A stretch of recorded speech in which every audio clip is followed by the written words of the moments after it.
এক বৃদ্ধের রহস্য মৃত্যু ঘিরে চাঞ্চল্য নদিয়া শান্তিপুরে। ঘটনায় মৃতদেহ ময়নাতদন্তের নির্দেশ হাসপাতালের। চিকিৎসারত অবস্থায় এক বৃদ্ধের মৃত্যুর ঘটনাকে কেন্দ্র করে চাঞ্চল্য ছড়ালো নদিয়ার শান্তিপুরে। হাসপাতাল কর্তৃপক্ষের নির্দেশ দেহ ময়নাতদন্তের। পরিবার সূত্রে জানা যায়, নদিয়ার শান্তিপুর থানার হরিপুর গ্রাম পঞ্চায়েতের অন্তর্গত বিনাপানি এলাকার বাসিন্দা কৃষ্ণকান্ত রায় দীর্ঘদিন ধরে একাই থাকতেন। তিনি গত 4 দিন আগে হঠাৎই এলাকাবাসী তাকে বাথরুমের মধ্যে অচৈতন্য অবস্থা পড়ে থাকতে দেখেন।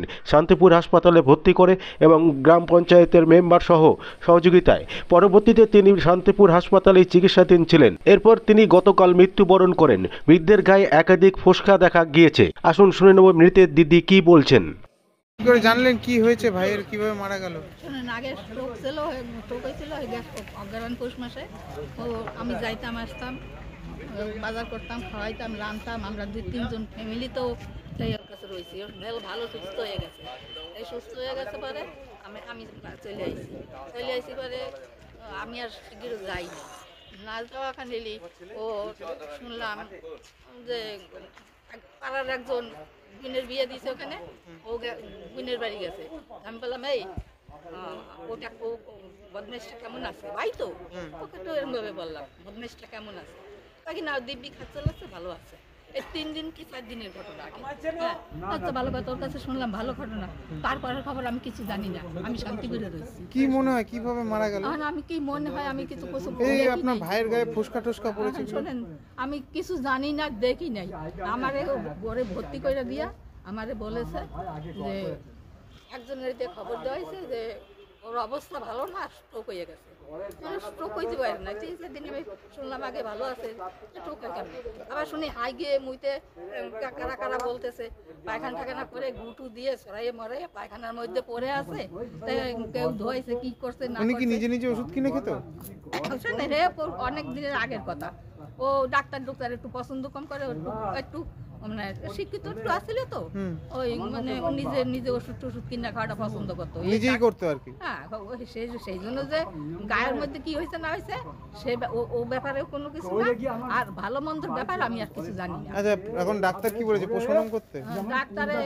ডাক্তারে কি বলেছে না বলেছে তাও আমি জানি না। ডাক্তারের সাথে আমার সাথে কোনো কথা হয়নি। তাহলে এখন কি চাইছেন? আমি কি ভালো মন্দ আমি কিছু বলতে পারি। প্রশাসনের কাছ থেকে মনে করছেন পুলিশ কিছু বলবে? পুলিশ আশ্বাস রাখছে? পুলিশের ওপর আস্থা রাখছেন? হ্যাঁ, পুলিশের ওপর আস্থা রাখছেন? আমি ভালো বুঝি না। পুলিশের ওপর ভরসা করছেন? আমি পুলিশের উপর ভরসা, হ্যাঁ, 10 জন উপরে ভরসা। কি নাম আপনার?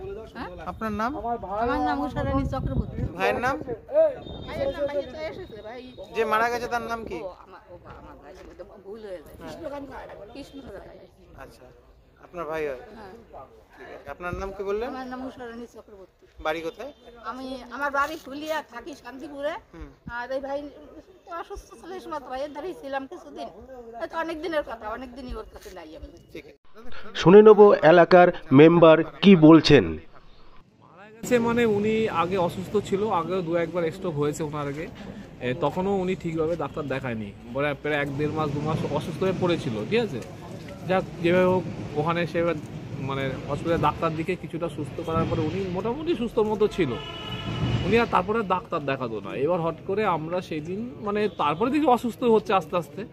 তারপরে সেদিন আমরা সকালবেলা আমাদের ওইখান থেকে পাড়া প্রতিবেশী একজন দেখে যে উনি পায়খানার মধ্যে পড়ে আছে। কিন্তু পায়খানার মধ্যে পড়ে আছে, তখন আমরা কি করি, পাড়া প্রতিবেশী সবাই মিলে ওনাকে ধরে এনে ওই পায়খানাটা ওগুলি একটু পরিষ্কার করে জল ঢেলে পরিষ্কার করে ওনাকে কিন্তু আমরা হসপিটালে ভর্তি করি। এটাই বলতে পারবো, আর কিছু বলতে পারবো না। গায়ে ফোসকা টোসকা রয়েছে, কিন্তু তখনও আমরাও দেখেছি যে হাতে আর পায়ে 2-3টে পড়ছিল, কিন্তু পরবর্তীকালে দেখা যাচ্ছে যে নাকি বেশি হয়েছে। আমি আর পরে দেখিনি। মনে করছেন যে কিভাবে হলো?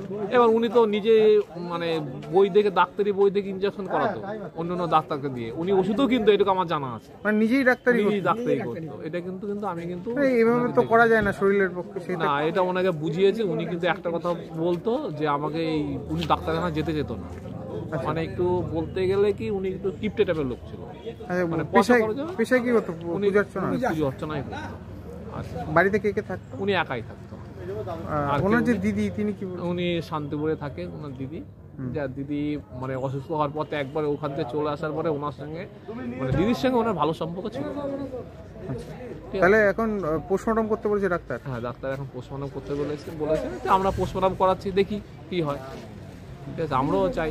কি বলবেন যে এই যে এইভাবে নিজে নিজে ওষুধ খাওয়া এগুলো কি মানে না, সাধারণ মানুষের? এটা উচিত না, কিন্তু এটা উচিত না এই আর কি। আপনার নাম পরিচয়? আমার নাম গোপাল মহিলা, মেম্বার হরিপুর গ্রাম পঞ্চায়েত।